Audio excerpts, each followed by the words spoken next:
नमस्कार शेतकरी मित्रांनो, मी गणेश यादव. नेहमीप्रमाणेच आपलं सगळ्यांचं माझ्या चॅनलमध्ये स्वागत आहे. तर आज आपण आहे आपल्या ऊसाच्या प्लॉटमध्ये.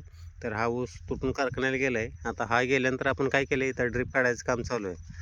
तर या प्लॉटला आपण ड्रिप करत असताना काय केलं होतं, जी मेन लाईन आहे व सब मेन लाईन आहे ते अशा प्रकारे वरून टाकून घेतली होती. तर ते टाकून घेतल्यानंतर काय झालं, तर आपण अशा प्रकारे एक युनियन आहे 2.5 इंची मेन लाईनला व सब मेन लाईनला दोन्ही प्रकारे जोडून घेतलेलं आहे. आता याचा फायदा काय होतो, तर याचा फायदा असा आहे की ज्यावेळेस आता आपण याच्यातून पाईप बाहेर काढणार आहे, तर ते बाहेर काढत असताना काय होतं आहे आपल्याला त्याच्या जर बसवलं नसतं तर आपल्याला पाईप हा 3 ते 4 तुकड्यामध्ये कट करावा लागला. आता इथं माझे 16 पीस गेलेले आहेत. 16 पीसला मी 4-4च्या हिशोबाने 4 असे युनियन बसवले आहेत.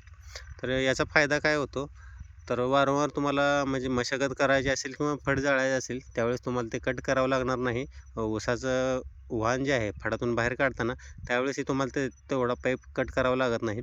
तर आता हे जे आहे बसवायला सोपं आहे आणि तसंच काढायला सोपं आहे. हे एकदा असं फिरवलं तरी हातानं असं निघून जातं.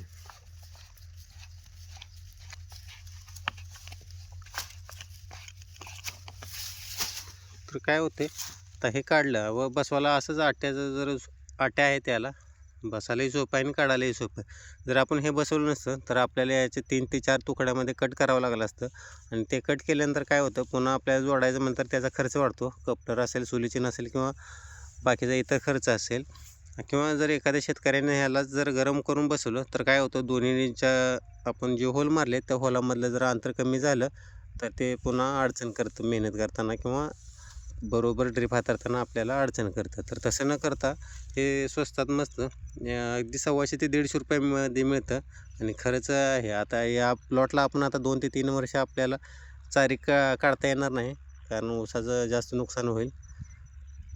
तर असे जे काही छोटे छोटे इक्विपमेंट आहेत ते शेतकऱ्यांनी बसवले तर त्यांचा खर्च होणारा त्रास हा कमी होतो. ही माहिती कशी वाटली नक्कीच कमेंट करून कळवा आणि व्हिडिओ आवडल्यास आपल्या चॅनलला लाईक, फॉलो आणि शेअर करायला विसरू नका. धन्यवाद.